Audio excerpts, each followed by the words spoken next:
happening now. We want to welcome our viewers from across the United States and around the world. This is the EdTech Situation Room. Good morning, good day, good evening. This is EdTech Situation Room, episode number 364 on December 3rd, 2025. My name is Jason Neiffer. I am the Executive Director of the Montana Digital Academy, which is the state virtual school located on the beautiful University of Montana campus. In fact, I'm wearing my UM Grizzwear today, located in Western Montana. So it's not just me tonight. Dr. Fryer, how are you tonight, sir?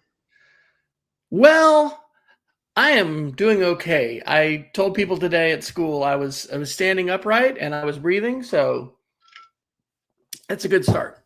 I'm excited to be here. There is a lot going on in my life, but this is a highlight because we get to process the world of change.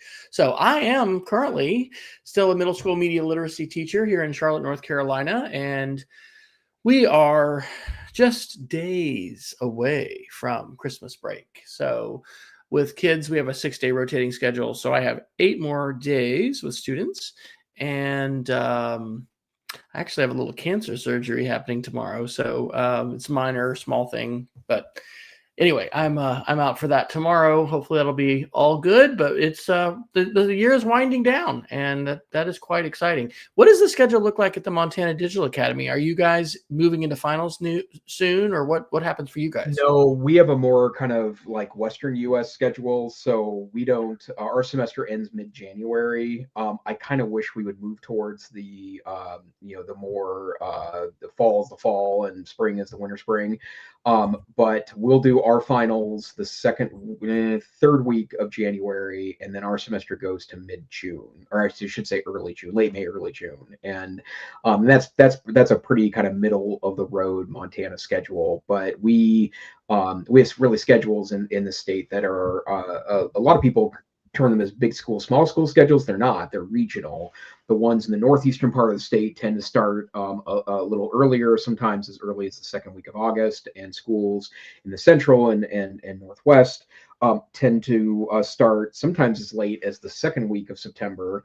There have been instances of that, but then go to mid-June. So yeah, it's really all over the place here. But it is cold here now. Winter's here, and in fact, we had our first below zero night 2-3 nights ago, I think it was. Still in the holiday weekend, and I am not going to be here for the next 2 weeks. I'm going to Wisconsin to present at a conference, and then I'm going to Japan.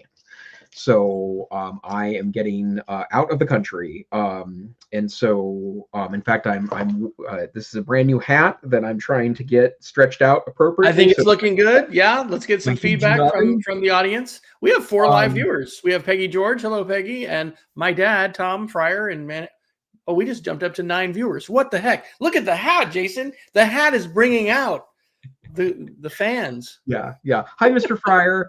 I like to say it just that way. So winter's here. But I don't think we're going to talk about the weather tonight, Dr. Fryer. What's on the agenda of the EdTech? Well, we could. Sometimes we do. But yes, we did not rename this the AI Situation Show. However, I'm here to tell you, folks, I attended Dr. Neiffer's NCCE webinar last night, and we could talk AI nonstop.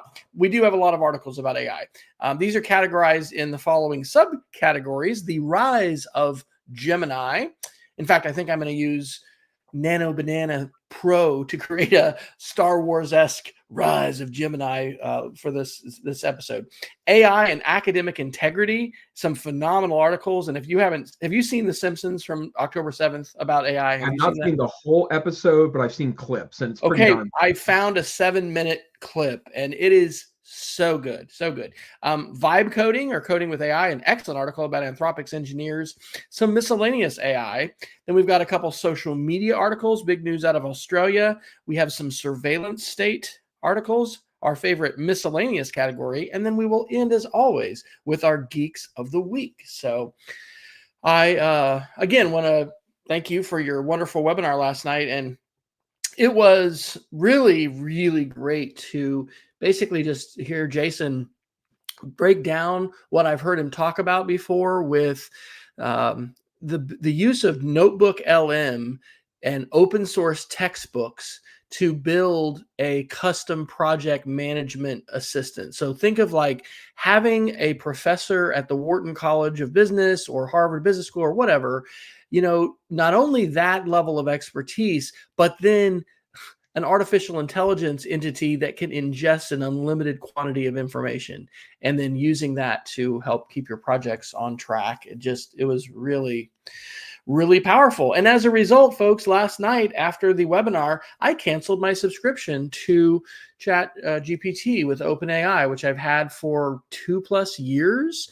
One of the articles we may talk about tonight was also an influence on that. But there's some big changes happening, and Google is just really doing some great stuff. So Jason, Peggy's asking in the chat if the webinar was recorded. I don't think it was it? It was recorded, yeah, and I think they will put it up on YouTube here, I would imagine, in a week or two, and I'll share links out of that over the socials, Peggy, because I thought that went really well. And and one thing I would just note is that it's still, all this stuff is still very DIY, right? Like, and you are bringing your kind of build it yourself mentality to it, but I think that soon enough the tools will be functional enough that you can just do this out of the box, right? In fact, today Google released its agent framework to Google Apps for Education, which is amazing. You have to turn it on to get it, but we're starting to experiment with it. But soon enough, I think that Gemini will be functional inside of the Google ecosystem enough, Copilot inside the Microsoft ecosystem enough that it's going to help you do this without having to build a whole lot yourself. But if you really want to learn about how AI works and what it could possibly do, I think building your own whatever it is, right? I termed it a project management platform, but curriculum planner or communications piece. I mean, this is this kind of stuff we're doing at MTDA because we want to make sure that humans are making all the calls here. But if we can pull in expertise in the form of, you mentioned, I think the untapped source is open source textbooks, right?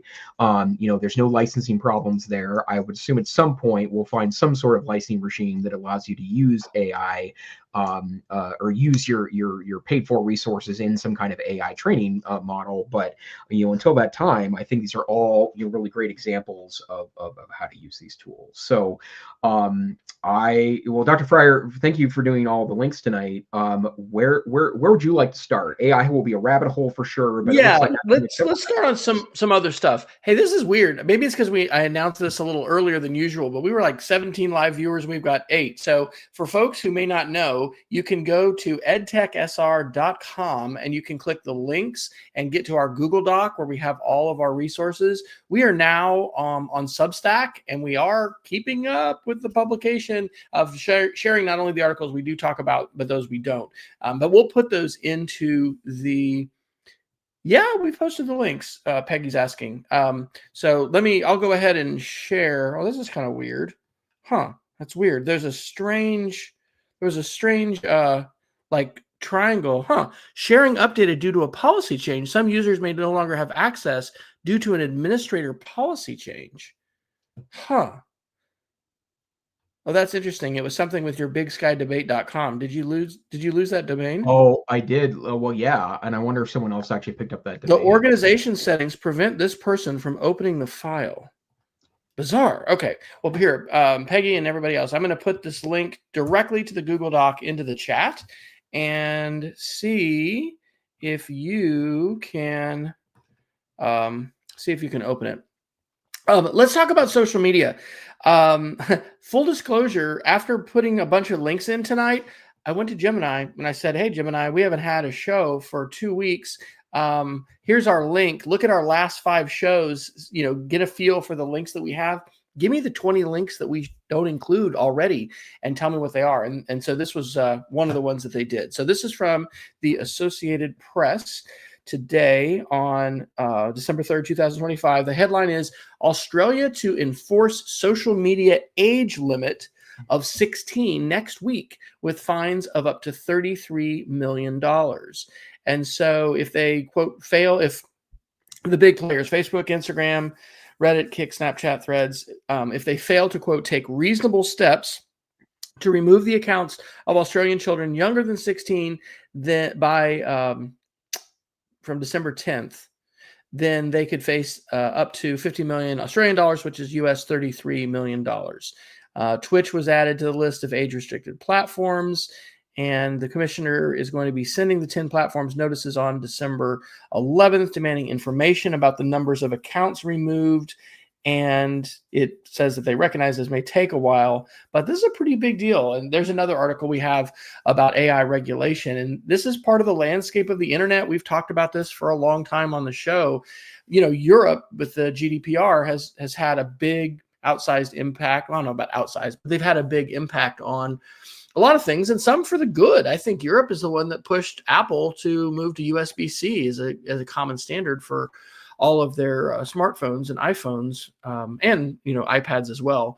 But what are your thoughts about this, Jason? We haven't talked about age verification in a while, and I know there's a whole lot of sides to this in terms of privacy and other things. Yeah, I mean, I'm really of mixed feelings about this. I do think the age verification process is clunky and is really subject to hacking, right? And I received a notification the other day that all my personal data was apparently compromised with my health insurance, which is troubling for sure. And they offered me a free year of credit monitoring services, yada yada yada. And once that information's out, I mean, it gets traded all over the place, right? And so if you're going to have a database of if you're going to have a database of things like identification and personal information, you better secure that like Fort Knox. And I've seen many references to the fact that the companies that have been in the age verification space or other kinds of verification, like student verification or teaching verification or whatever it is for whatever purpose, they do get pretty regularly hammered and hacked. And so I have strong concerns about that. But here's what I would also say. Like, I think we've given the social media companies a long time to try to figure out the impacts on teens and younger users. There's a story every other week about how Meta knew this and Meta knew that relatively early in the process, and I just don't feel like the social media companies are stepping up to fix it, right? Or to utilize their own solutions. We can't rely on them to regulate themselves.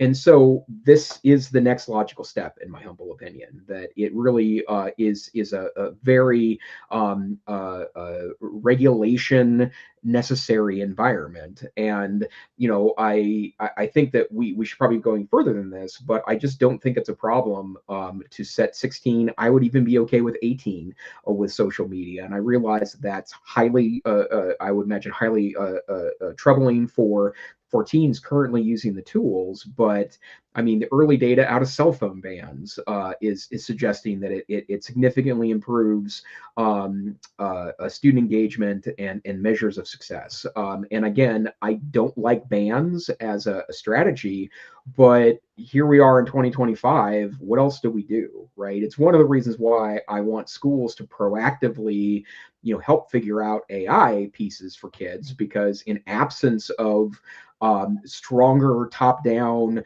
regulation, we have to make sure our students have a full sense of how the tools work and how they might impact their life and their work. And I think that's all a huge part of the process. But yeah, I again, not my preferred way of doing it, but what choice do we have? One thing I'll observe is that in some cases, or maybe the majority, this is being done by IP address and the country of origin of your IP address, which is going to be interesting for VPNs, right? Because if kids would have access, or anybody access to a VPN, and then be able to select the country you'd like to connect from, then connecting from outside Australia and another country where that's not applicable, is going to change. It certainly puts increased burdens on technology companies, but I am totally in agreement that the pendulum has been so far towards the let's not regulate with social media, but with technology in general. And we're certainly seeing that with AI as well. I do think there's really, really good reasons to have regulation. I'd recommend everyone read Stephen Johnson's book, what is it called? Extra Life. And it's really the story of not just vaccinations, but double-blind surveys, but the role of government in terms of bringing in regulation and the need that we have to not just like open up the market to say, hey, go and do whatever you want. So let me grab another regulation-related article. This is from Ars Technica from also today, and the headline is Republicans drop Trump-ordered block on state AI laws from the defense bill. And if you're not familiar, what the Trump administration was pushing for was to put into the National Defense Authorization Act, the NDAA, a prohibition, a federal measure that would block states for 10 years from doing any kind of regulation about AI. I wonder who's supporting this? Probably the AI companies. So I think it's positive that is not happening. California, as far as I know, is the leading state that we have that has been doing some AI regulation. It is a wild landscape, right? And it's interesting from a constitutional standpoint, right? Because the federal government constitutionally has the authority to regulate interstate commerce. But a lot of things that happen on the internet aren't just commerce. And so there's a lot of legal stuff to go with this. But while I do think that regulation is needed, I think that a move to just say, hey, let's prohibit all regulation for 10 years, that doesn't seem to be well reasoned and well thought out. So I'm glad to see that. Let me add another quick thing here. Speaking of regulation, I had this right under the social media article. You may have seen this, Wes, but Wisconsin and Michigan have proposed state legislation to ban VPNs in their state. And no, I didn't see that. Yeah, the Electronic Freedom Foundation, the Electronic Frontier Foundation has a really great article on this on November 13th that I added to the document. But about that, first of all, it's probably not feasible to do that, right? Like, since a lot of VPNs can be set up in a kind of an ad hoc way, right? Like, how would you determine this VPN versus that VPN? I'm thinking about the open source Google VPN outline, which you can set up on a home server, so you can go home and then back out again and ping in and out.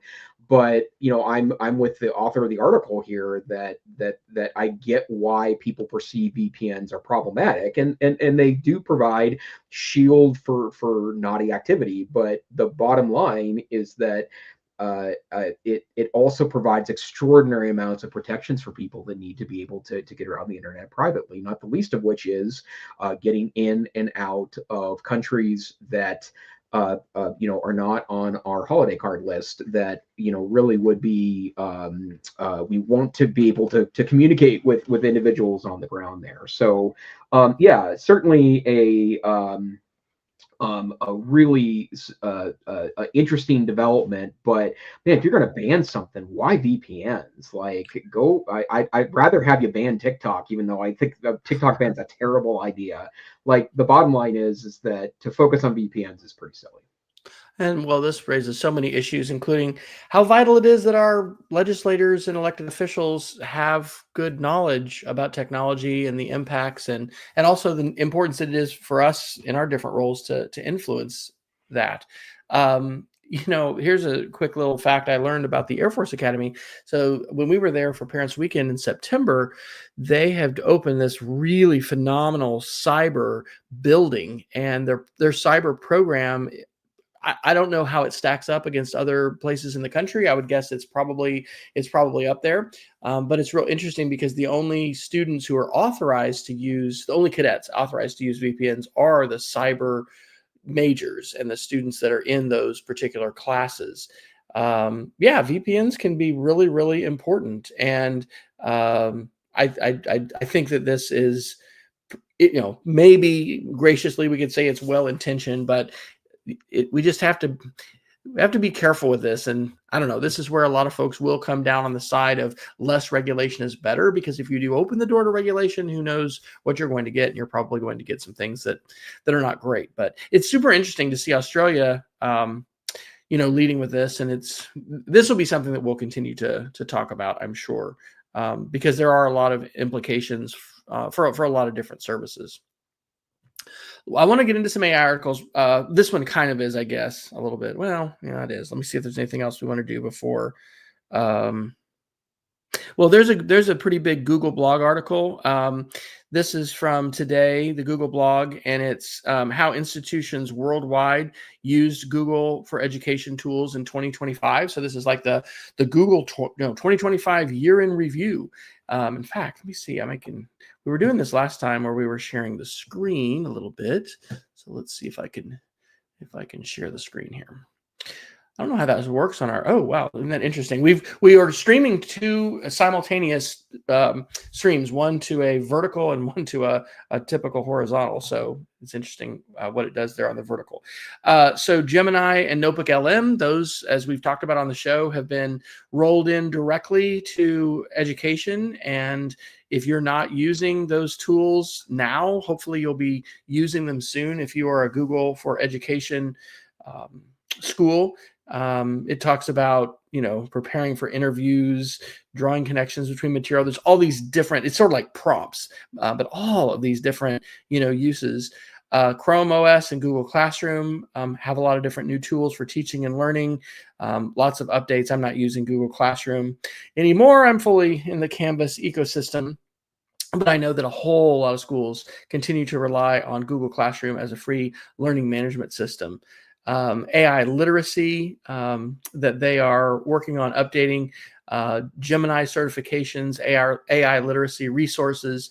I mean, I really do think that we are in the midst of a seismic change in education. And we can make the argument that, this is, I think it's the most challenging year to teach ever because of artificial intelligence and the challenges that it presents to traditional assessments that many schools have been using. So it's good to see Google on the move. And I love these kinds of year in review things are really good to kind of take stock of, wow, here are the big things that have happened in the past year.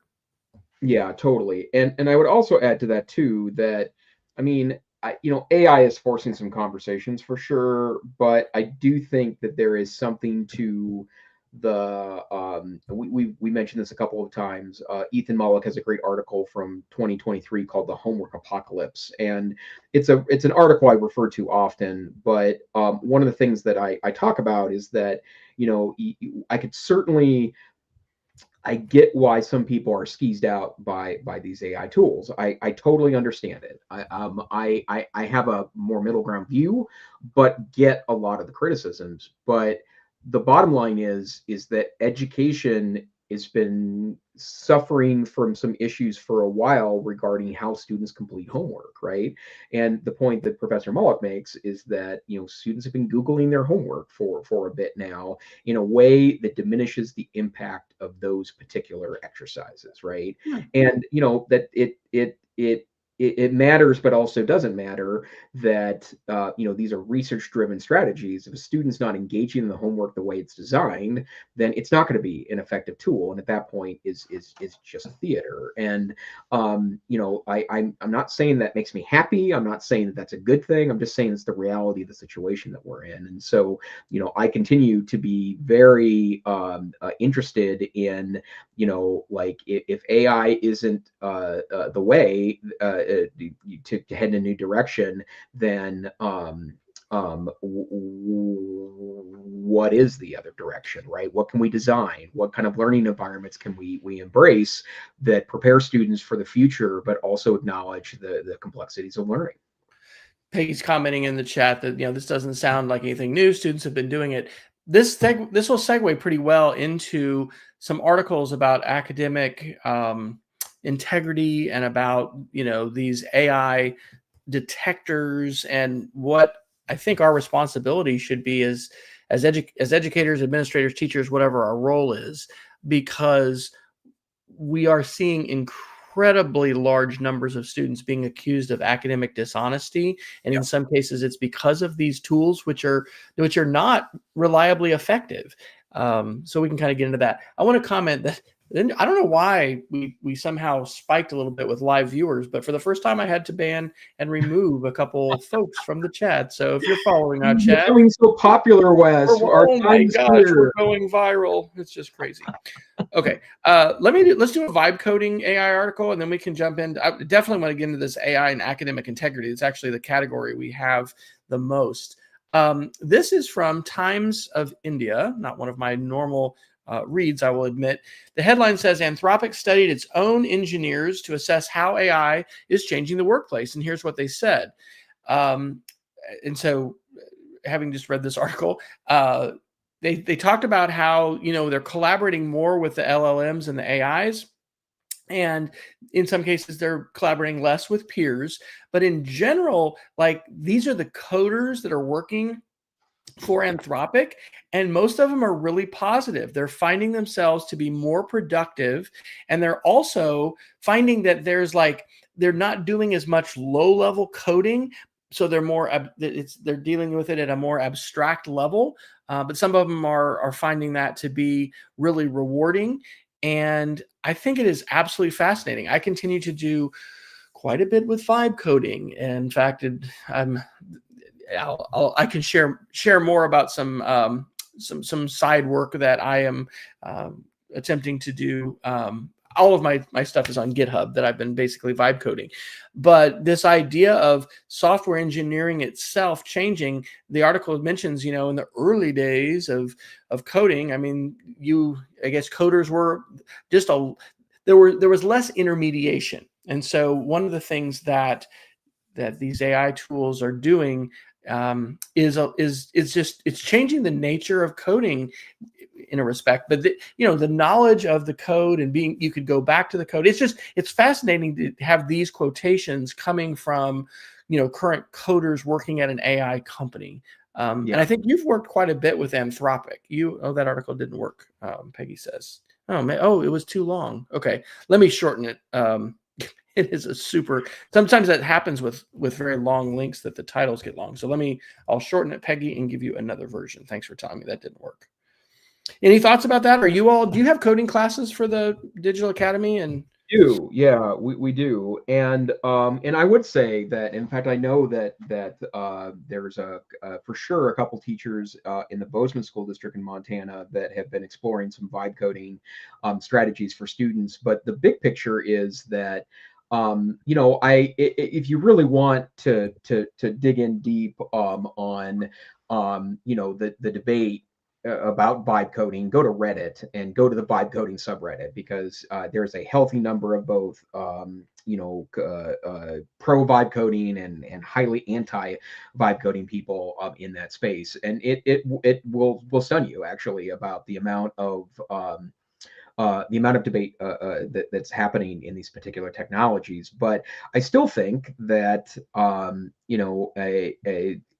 there is something to the fact that a lot of coding is very formulaic, right, and framework based. And if it can help an experienced coder make code more efficient, or help see code in a different way, that's my experience. I'm not a vibe coder. I vibe coded things, but I run out of my abilities pretty darn quick, and I don't have the ability to fix them. So that's the beginning and the end of my vibe coding, right? What's interesting though is being able to use it as a coach to tutor and to be able to extend those skills. Yeah, So totally. what else? I'll say that for my middle school computer programming class, which we're just wrapping up, we got about 7 or 8 class sessions left. I think I'm going to give my students a choice with their final project, and I'm going to let them use AI. One of them is going to be to create some mini games in Minecraft education. And one of the real interesting things, because we do a lot of Scratch coding, which is block based, but Minecraft education, which uses make code, is not only available block based, but you can switch over to a JavaScript version or to a Python version. And so, Jason, much like you built the project management tool I'm going to do something similar in Notebook LM, loading up some manuals and tutorials about the specific JavaScript for Minecraft education, and then see how that might be able to jumpstart, some of the creation of some simple mini games. And I don't know, I'm excited about it. I signed up to do a summer class for our school next summer that is about, mini games in Minecraft education, because that's what I found last summer. That was the favorite thing my middle schoolers wanted to do, was create some games and gamify. And so anyway, just this idea of being able to go so much further than your current technical coding skills will take you. But then, being able to, use your mind to think of, like, what do I want this to do? What will the gameplay be? What will the interaction be like? And I don't know, it's like joining a team with much more experienced coders, where you can bring your creativity and your imagination and your knowledge of games, but you don't have to have that same deep level of coding expertise. And it really, for me, it's super exciting, because it just opens up possibilities that were closed otherwise. Yeah. One thing that I am anticipating doing is, because I'm ridiculous, I did buy, I don't know if you saw this, they're manufacturing Commodore 64s again. No. Yeah. Some guy bought the name, and now they're manufacturing modern day Commodore 64s, and they have an HDMI plug on it. Oh, that's not what I intended, was the thumbs down gesture. They have an HDMI on it, and then they put an ARM-based chip in there that they have to, kind of tweak to get it to work. And then it basically is a functioning Commodore 64. So one of the things, and I always wanted a Commodore 64. One of my closest friends in elementary and middle school had one, and so I spent a lot of time in his house playing with his Commodore 64. But it's where I learned to program in BASIC. And so so I would like to try to vibe code some basic games. And you remember back in the day, I think that the formal term for these is like magazine type-ins or something, but you'd go buy these magazines at the bookstore that had literally code you would type in to your computer in order to create games. I'd like to explore that a little bit with vibe coding, right? Because I've asked around a little bit about, and by asking me, I'm going to talk to ChatGPT about, how possible it is, right? I talked to my LLM. Yeah.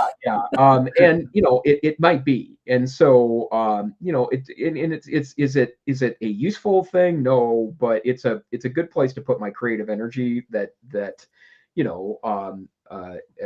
Yeah, but yeah, that's where I'm anticipating doing a little vibe coding. Okay, so I'd have to tell a quick story, because anyway, I just will. Commodore 64. So when I was in 7th grade, that's when the Commodore 64 was at Manhattan Middle School in Manhattan, Kansas. And math class was where we were introduced to coding, and it was BASIC. That was all you really did, was you coded in BASIC. And so, those of us from that era will remember the excitement of a 2-line program, 10 print or question mark, look, this is awesome. Go to 10, 20, right? line 20, go to 10. Oh, it's a loop. But like, we saved on cassette tape, right? I could bring a regular cassette tape.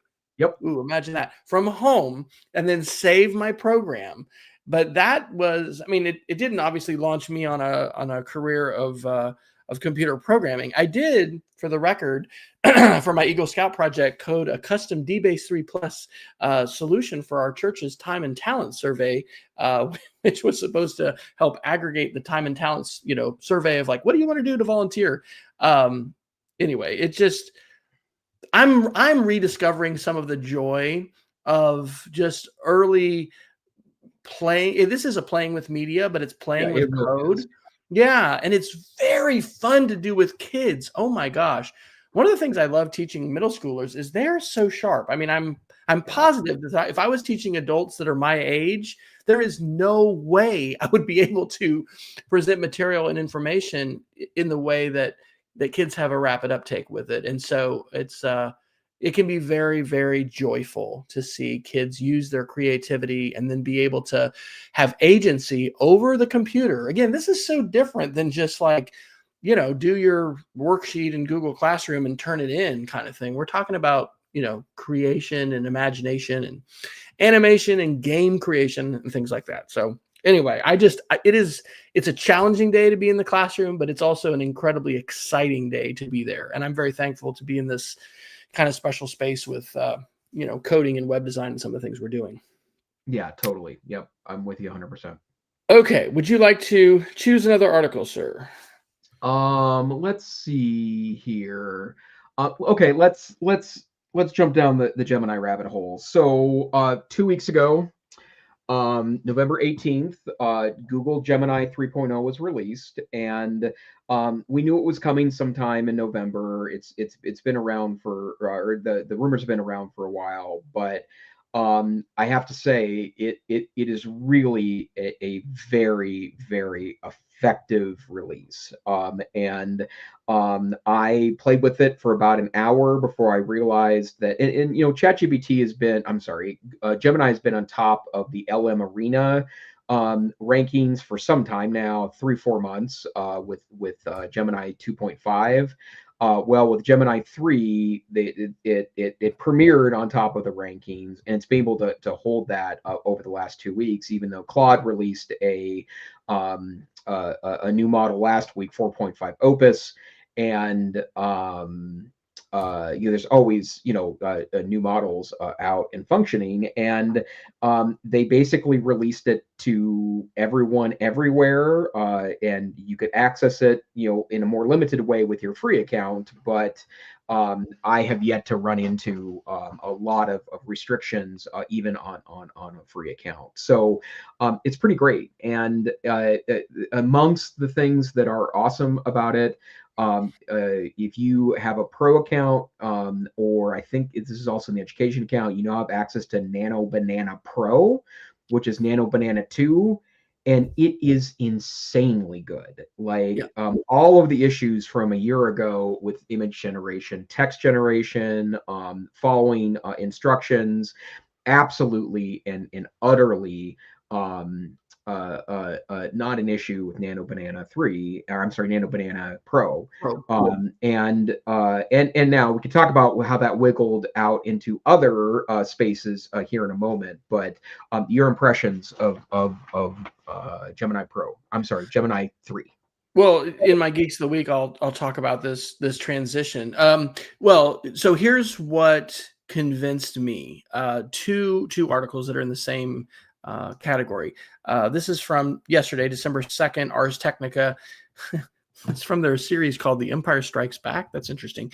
The headline: OpenAI CEO, who of course is Sam Altman, declares, quote, "Code red" as Gemini gains 200 million users in 3 months. And as the article points out, it's ironic because a couple years ago, we heard Sundar Pichai of Google announcing a code red, saying that, hey, we have got to buckle down and reassign folks and really, catch up and surpass OpenAI. And so this is interesting, right? Because I think you need to experience this in order to really get it, because you can hear people, the AI hype cycle is real. And oh yes, it's another model. It's sort of like a new iPhone. Oh yay, it's a faster, processor and a more megapixels in the camera. Not that big of a deal. I think it really is a big deal. Nano Banana Pro, which is this image generator, is the best AI image generator that I have ever used. And if you've been with us on the show, what was the one that you were paying for a while? And I did as well. Ideogram. Yes. So Jason touted Ideogram, and I paid for that. To me, it is still absolutely amazing to be able to craft a prompt, even verbally, and then get that like with the voice to text tool in Google Docs, and then put that into one of these tools. Or sometimes I just dictate on my iPhone, and then an image appears. And how good it is. And I would say with the iteration now of, oh, I need to remove this. Oh, I want to change this word. ChatGPT 5 has been good. but it would still get stuck in things and not be able to make a change. I have not had that happen with Nano Banana Pro. And like I said, I have just made the decision. I think on the 14th, my Pro account is going to cancel out for ChatGPT Pro. So the other thing, and I think this is referenced in that same Ars Technica article, here's the tweet. This is from Mark Benioff, who is the CEO of Salesforce.com. And he says, I've been using ChatGPT every day for 3 years, just spent 2 hours on Gemini 3. I'm not going back. The leap is insane. Reasoning, speed, images, video, everything is sharper and faster. It feels like the world just changed again. So this is why I think it also is really good to be playing with these tools, because you will hear people talk about the speed of change, etc. But I mean, I think Jason and I are both experiencing it, in a really direct, powerful, visceral way, because we are asking these tools to do things for us with our day jobs, and then also just, for fun or whatever. And it is, I guess at some level, it's scary because, exponential growth curves. I mean, we've said over and over, oh, this is the worst AI that we're going to be using. But anyway, I've made that transition. I'm no longer paying for ChatGPT, and we can talk a little bit. I have a Geek of the Week about this. I think the AI bubble is real, and I think that OpenAI is way overvalued, and I think we're going to have a big economic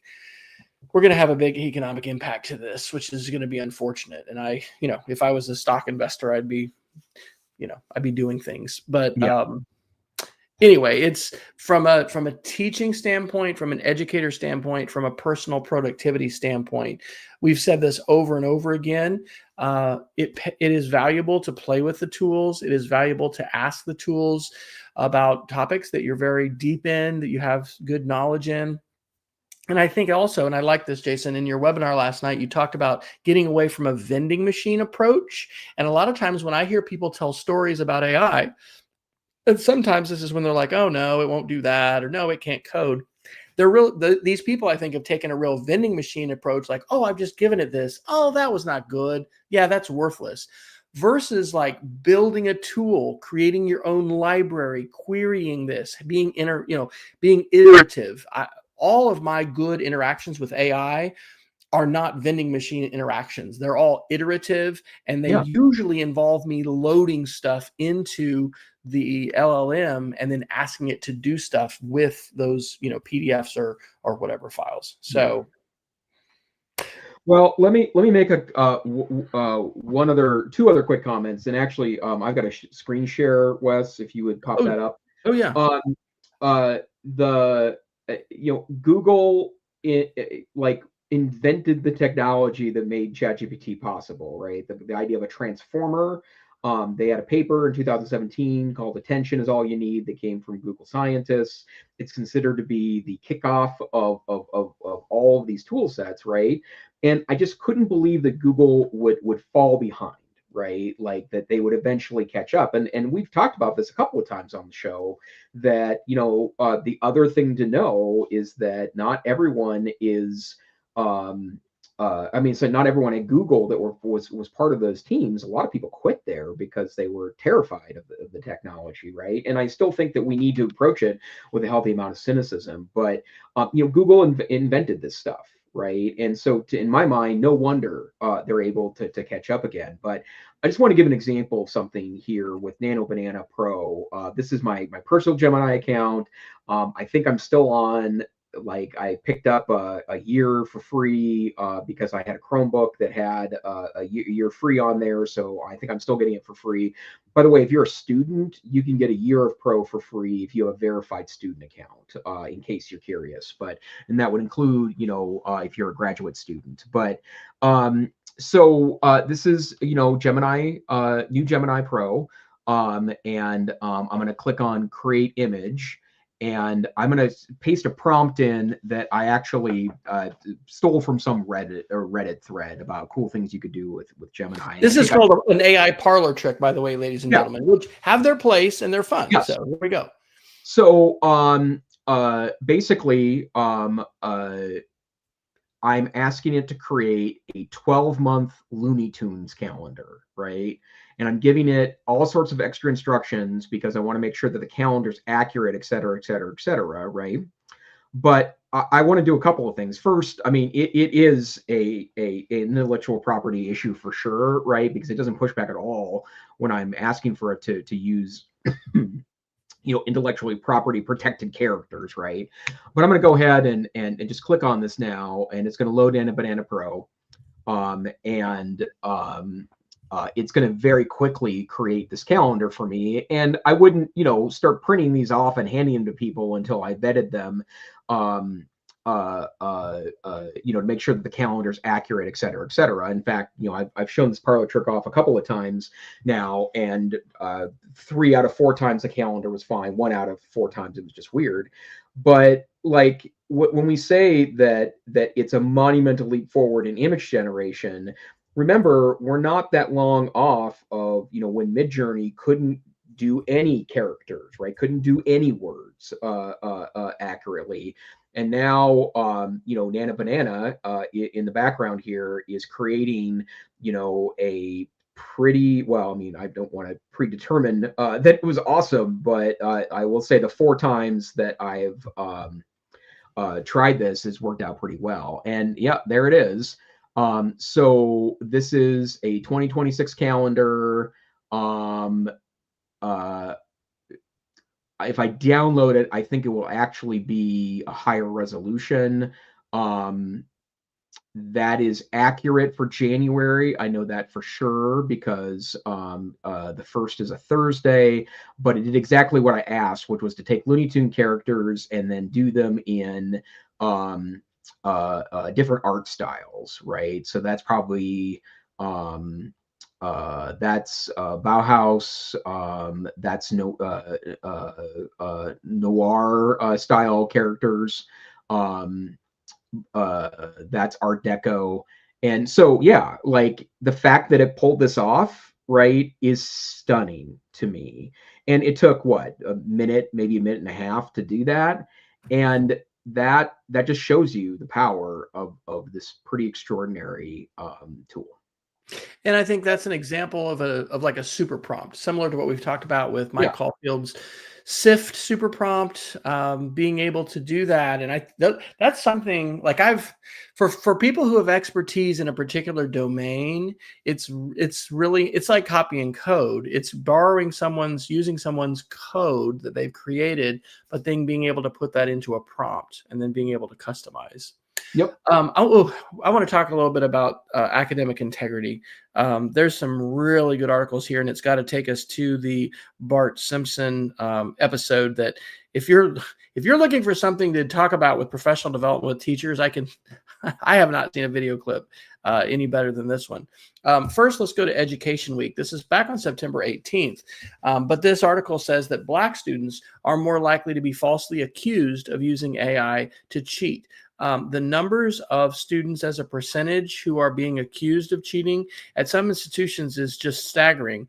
And we've talked about before how AI and its training data reflects the biases of the training data. And so many of the biases which are present within our society and culture and our schools are reflected also within AI.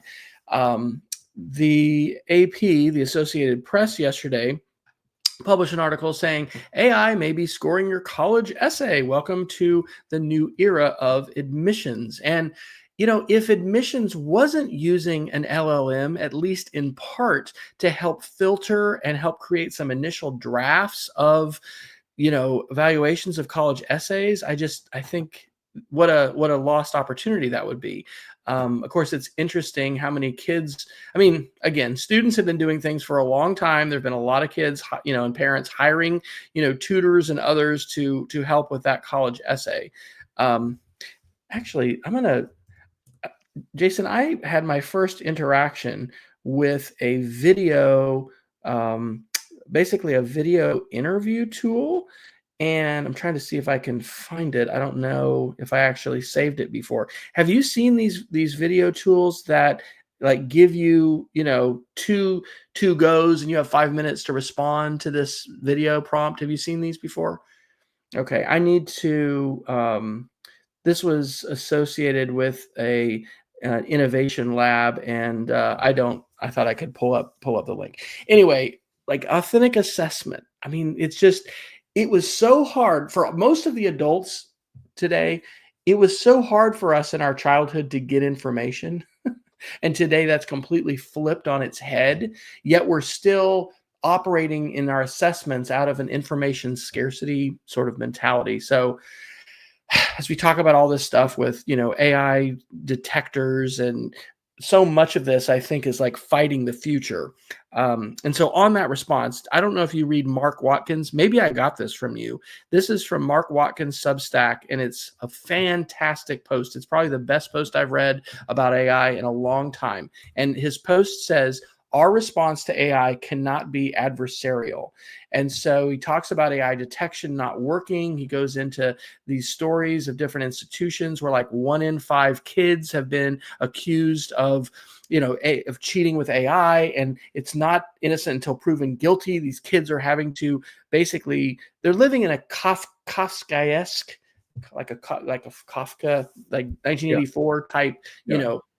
panopticon sort of situation with having to try to prove that they have not used AI. There's these tools called AI humanizers. And so it's this whole cat and mouse thing between, the students are trying to make their AI created materials not sound like AI. And this is an arms race among educational technology companies, right? There are educational technology companies out there really vying for our dollars, and they would like nothing more than to get us to subscribe to, whatever detection tool and whatever that they have. I have never heard of this. Do you know about prompt injection and this whole thing about the instructor? Oh my gosh. So this is from the Huffington Post on the 20th of November by Will Teague. Headline, I set a trap to catch my students cheating with AI. The results were shocking. So professors hiding text like in a PDF, and then based upon the hidden Trojan horse text, the students' responses are going to refer to that. The little Simpsons episode I'm going to give everyone a link to references that in the context of bananas. But I mean, like, what are we doing here, folks? There's a whole lot of frustration out there. There's tremendous frustration, but I think there's also people not responding well to the challenges. So here is your homework tonight, ladies and gentlemen. I challenge you to watch this 7-minute episode on The Simpsons. So this is from the Express Tribune. The Simpsons season 37 episode tackles AI, cheating, and Chalmers slime craze. And so that is the article where I found it. I am not a real Simpsons fan, but this is a fantastic episode. I found the fandom, the Simpsons fandom wiki, and from that wiki, because I wasn't able to just find it myself, I got the 7-minute clip. So, and I mean, hopefully this is not going to be taken down. This is a 7-minute clip of the episode. And so basically there's scenes from home, there's scenes from school with teachers grappling with this, kids grappling with it. It's just very on point for some of the challenges that we're facing in schools today. So I am a Simpsons fan, but that goes back to since I was it came out when I was in high school, right? So and that was a year or two ago. In fact, I got in trouble because in chemistry class, my oven mitt that we used during chemistry class was a Bart Simpson oven mitt, and you got in trouble for that. I got in trouble for that. But the thing that I like The Simpsons. It's really well written. It's still very significant. But the last Simpsons episode that I kind of stumbled into and was unbelievably shocked by how well thought through it was they did an episode of piracy 10 years ago, like internet media piracy. And it was really spot on. So I did see smaller versions of this clip. I'll go find a copy of the whole episode somewhere because I'd love to see it. But There's still a lot of amazing writing going on at The Simpsons. Was my audio cutting out for you at all there? It's not. Yeah, Peggy's having some audio cut out. One of the things that's nice about StreamYard now is it records locally, and so if we do end up having some disruptions, it takes those local versions and uploads. So actually, I think Jason, this happened. I don't know if we'll need to, but we may need to stay connected afterwards for a minute to have it upload. All right, sir. Do you want to talk about the soul of Anthropic? Did you see this one on Gizmodo? No, I did not. Okay, so the headline here on Gizmodo from yesterday, Anthropic accidentally gives the world a peek into its model's soul. And it says, AI models don't have souls, but one of them apparently does have a soul document. Richard Weiss got a copy of Anthropic's latest large language model to produce a document referred to as a soul overview, which was seemingly used to shape how the model interacts with users and presents its personality. Amanda Askell, a philosopher who works on Anthropic's technical staff, confirmed the overview produced by Claude is based on a real document used to train the model. And what I would comment, because I haven't used Claude a ton, I have, but I've used ChatGPT the most, and I'm using Gemini more. My wife has commented, because she's been using Gemini Pro mostly now. She really likes the tone that it takes. We've talked about that lovely word that means sycophancy. Sycophancy. Thank you. Basically flattery. And the tone of ChatGPT and Gemini are just different. And I think that it's about their training models.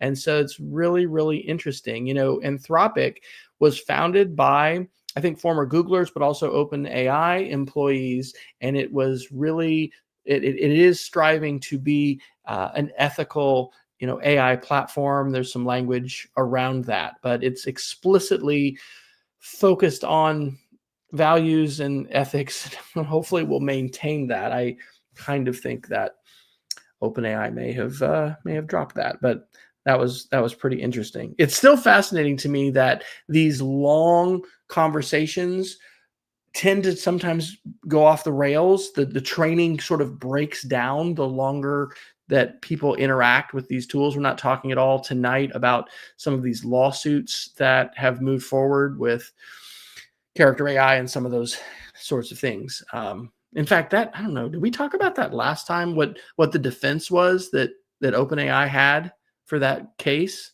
They argued that the kid who committed suicide violated the terms of service and that he circumvented what the model was designed to do. So it was his fault that the model told him to commit suicide and hide the rope that he was going to kill himself with and all these, terrible things. Yeah. These models are not completely safe, and they're not completely ready for whatever ready for prime time is. Yeah. And the tools are not made for kids, right? Like that's one of the things that, and I saw an article, I didn't even click on it, but there's a bunch of AI toys that are making it onto shelves.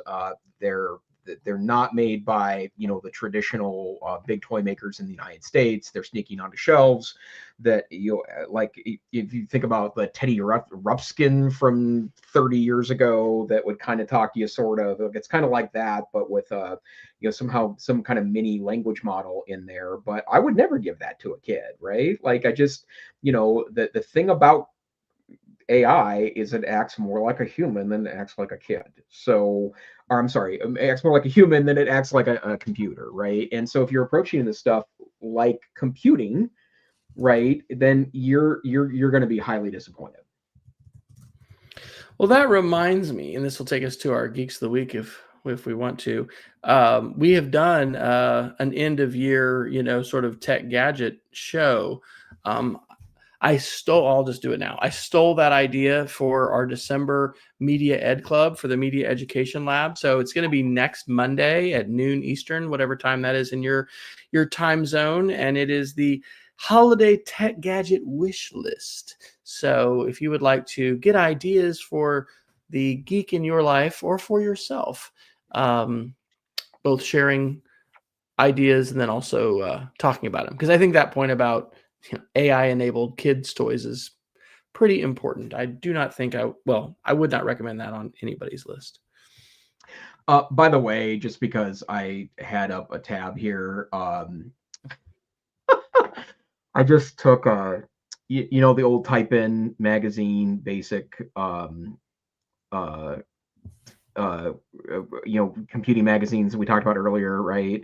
I took an image from one of those pages and stuck it into Gemini, and it not only extracted all the code out of there, it just offered to turn it into Python for me. So like recode it in Python.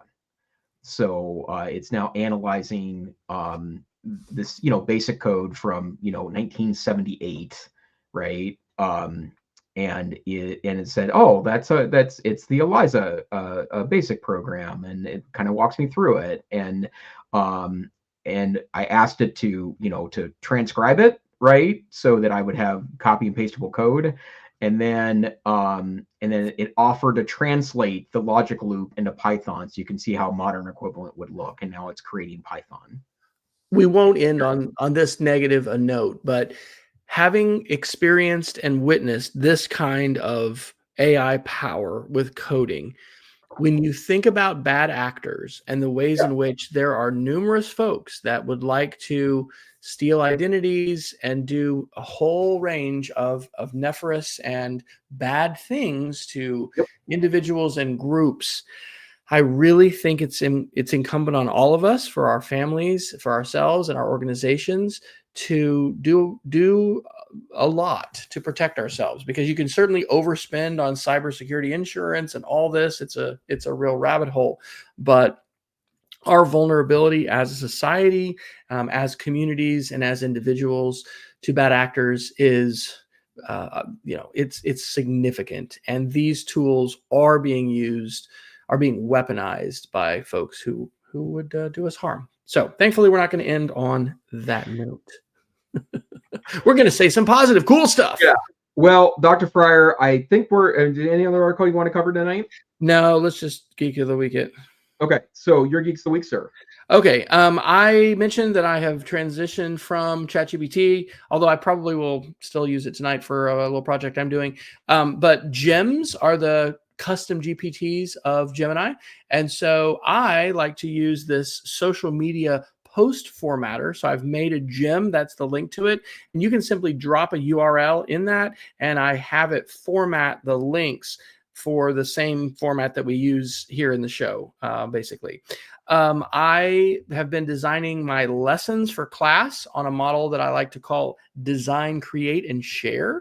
And so today I went ahead and ported that from ChatGPT and a custom GPT to a Gemini gem. So again, that link is there, and it will generate this 20-point 4-row rubric and use that design, create, and share model. My sort of weird, not necessarily standard Geek of the Week, is a podcast, and it's from the author of The Big Short. It's called Michael Burry Speaks. Michael Burry is the guy who bet short during the housing bubble and the housing crisis, and the whole movie and book, The Big Short, is based on him, and he never gives interviews, and he just gave one. And I listened to that this morning before school, and it is really good. And he talks about the AI bubble, and he has a 2-year put on Palantir and NVIDIA. And then the last thing is that link I already dropped in, which is the holiday tech gadget wish list. So if you haven't joined us on Mondays, normally it's the first Monday of the month, but we had to move back a week. So it's next Monday, noon Eastern, holiday tech gadget wish list. Awesome. Well, I just have an app to share that this is for the geekier among you that is looking, to experiment with both local and online models. It's called Goose AI. It's an open source piece of software that is kind of like some of the coding programs you can download. Actually, one of the things we didn't mention was that in addition to Gemini 3, they also released their kind of coding platform, and now I can't remember what the name of it is. It's Google. It's not Google Canvas. Platform coding release. Who can Google it fast? Is it Google Collab? It is Google. This is